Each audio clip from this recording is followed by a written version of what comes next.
Thanks for that, Lindy. We're bringing you, as you've been saying, day 3 of the conference, given registration started on Friday, but really the conference only fully getting underway yesterday.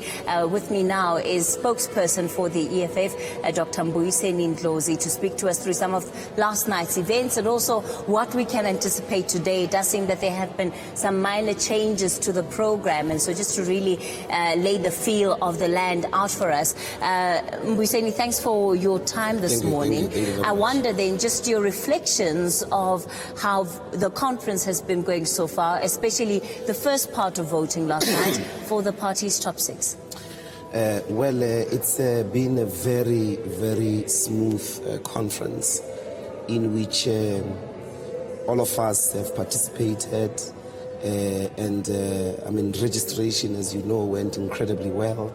Every system that has been put in place, whether it's the feeding of the people, the transportation of the people, the accommodation, it's incredibly good. And we had a long but good day as well yesterday, going through 3 very substantial reports: political report, organizational report, and the treasurer's report. We conducted in open view of the world the election for the officials of the EFF, which you call top 6. And that, I think, South Africans can see it was a democracy, openly displayed, where anybody could raise any name and anybody could, accept and be either seconded, make it to the threshold or not make it to the threshold. So we're very pleased indeed about the developments thus far. I wonder, it might be early days yet, but has there been a conversation, especially when you look at the top 6 positions in the EFF and, the kind of shake-up that there has been? Is there going to be an expectation for these members to become full-time members of the organizations, especially for those that are also MPs? Because one of the difficulties that has been raised is that people seem to not be able to fully dedicate themselves to the organization when then they have to hold multiple positions. No. To be an MP, you are full-time doing EFF work, because that is the public representative work as per the electoral outcome of the voters who say want EFF to do this. So I think what's great about this leadership collective thus far is that majority of them will dedicate their full time to the EFF. And that's good, whether they are sent to a council, a legislature, or parliament, or they are full time in the head office. They must be, in relation to the prioritization of their work, be working for the EFF. So I'm not worried at all about their full-time availability. I mean, this is a new organization, and that's going to be at least a very strong sentiment exists that officials must be full-time. They must wake up to go and do EFF work. And I think that with this leadership collective as elected last night, that's precisely what you're going to get. Sure. When you look in particular at the roles that Dalimpofu and Godrich Gadi had been playing in the organization, in fact, coming into this conference, they were the 2 main names that were already, whose positions were already shaky going forward. But of course, now we know that there were a lot more that didn't manage to retain their seats. When, I suppose as an organization, is there a way that you think that there's going to be space created for them, or is it really up to those delegates to decide whether or not they become part of that central command team going forward? Is it in the hands of conference, as it were, what their future in the EFF is? The 2 alternatives you are creating are false. The organization is the delegates. Yes. Yes, so there's no other organization that must think of creating a space except the delegates. So everything is literally subjected to the will of the delegates. If the delegates want the leadership or whatever name to be in the additional of the central command team, they will nominate. You must meet a threshold. That is the democratic process. We all must be subjected to the individual will as outlined in the constitution as well as in the guidelines of all those delegates. They meet, 90% of our delegation come directly from wards. And that tells you, because it means that they should have seen and experienced your hard work at a ground level. If they can say your name, if they remember who you are, they they possibly convince each other on the basis, of the activities that they may have had, that you were with them in the trenches and so on and so forth, in the picket lines.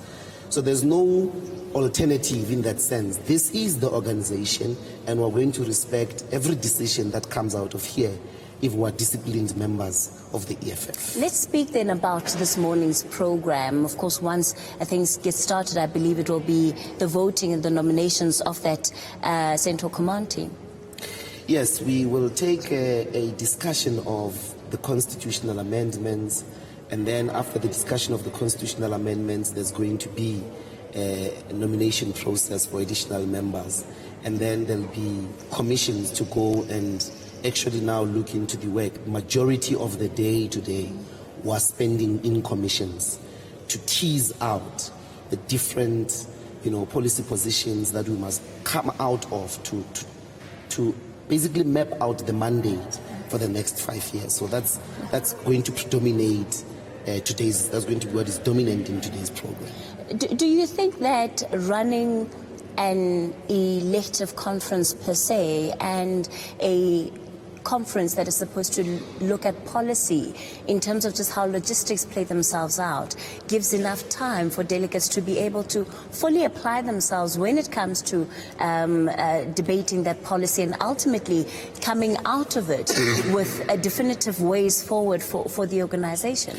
Well, we didn't shock them. The documents were released a while ago. There were successive meetings, successive regional and provincial meetings to process the discussion documents, to enter into the debates about whatever proposals that are made there. So the commissions themselves, we've got 8 commissions that are going to go through, all the proposals, and there'll be rigorous debate there. I think it's good. Also, as a new organization, you can't have too many conferences.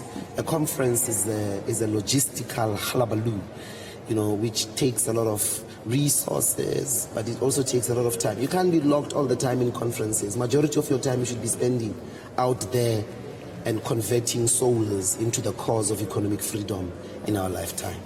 When you also look back at yesterday's events, of course, much of the day being marred by part of the conversation that was taking place around the journalists that you had not accredited for this conference and subsequently causing walkouts, etc., by other media houses. When you look back, do you think that you could have done things differently? No, I don't think so. We're dealing with a typical situation in a revolutionary moment of an infiltration of the Fourth Estate by intelligence operatives. And our protest should be a welcome effort for the media to self-interrogate, to go into a real introspection about their systems, their capabilities to resist being used by people who are powerful to plant agendas, to plant stories, basically to be embedded journalists, as we saw in relation to the war in Iraq, in the United States. So that's what we are dealing with here.